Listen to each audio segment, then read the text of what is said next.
هو انا بصراحه انا هقول لك، انا اولا انا دكتوره في الجامعه، لكن انا كنت داخله على اساس ان انا حد من زمايلنا قال ان في عندنا بالنسبه للاختبارات بنعملها بتبقى مكلفه جدا في المعمل، نتيجه لان الخامات بتبقى غاليه، وكمان احيانا بننتظر فترات طويله عشان تطلع النتيجه بتاعه الاختبار. ف...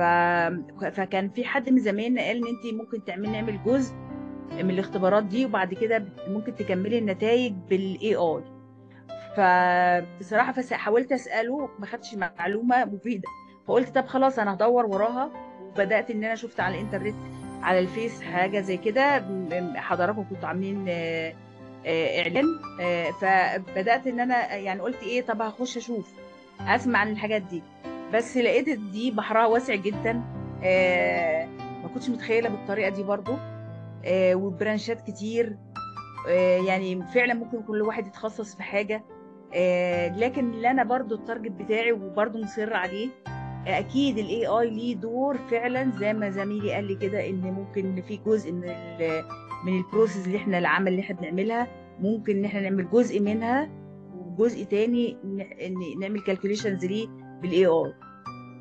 ان شاء الله احنا اللي بنشكر حضرتك وباشمهندس حسام والمجموعه بصراحه. يعني بصي انا يعني احيانا انا برضو ايه، مش ببقى كشه شويه، مش هكذب عليكي، ان انا اشترك في حاجه في بوست ليها على الانترنت، بس في حاجات كده تلاقيني رحت دخلت قلت بقى اللي يحصل يحصل.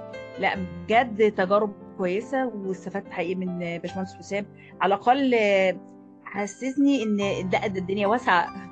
الافق بتاعنا برضو ايه، كان محدود في الحته دي، والتغيرات كتير. ده حقيقه. فبنشكركم جميعا يعني، وتوفيق ان شاء الله، ودايما كده نسمع عنكم كل خير باذن الله. السلام عليكم ورحمة الله. دكتورة هبة، كيف أخبارك؟ باشمهندس حسام، دكتورة سهير، والحاضرين كلهم الموجودين. طبعا يعني مع رحلتي معكم يعني مع بيت العلم المصري اللي هي امتدت تقريبا لقرابة العام. حضرت فيها معكم كورسات في الجافا والبايثون والسايبر سيكوريتي والاي اي. تعقيب بس، وإضافة لكلام الدكتورة سهير، بما إني أنا زميل مهنة مهندس كيميائي، أمتلك من الخبرة حوالي 14 عام تقريبا في مجال الأويل أند غاز، في الريفاينريز وفي الفيلدز.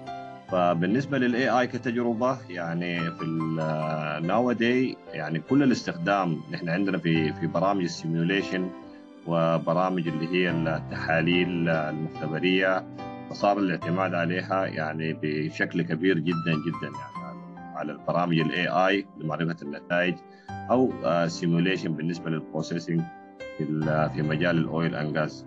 صراحة يعني تجربتي معاكم كانت تجربة يعني فروتفول، يعني مثمرة جدا جدا.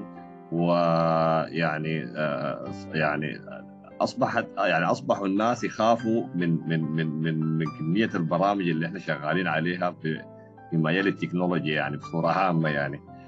فالواحد يقول لك انت شغال بتشتغل بالاي اي، بتشتغل بالسايبر، يعني ما شاء الله يعني. سمعتكم حلوة جدا جدا، وانا فخور جدا انه والله يعني كنت احد الفولورز والمتابعين لباشمهندس حسام الخطيب. جزاه الله عنا الف خير، ولا زلنا مواصلين معاكم صراحه يعني، واحتمال نخلي الهندسه الكيميائيه ونكون في البرامج يعني معاكم في بيت العلم صراحه، يعني فتحت لنا افاق ومجالات اخرى يعني. فحابب اشكركم جدا دكتوره هبه، واشكر المجموعه الحاضره، وان شاء الله نكون مواصلين معاكم يعني.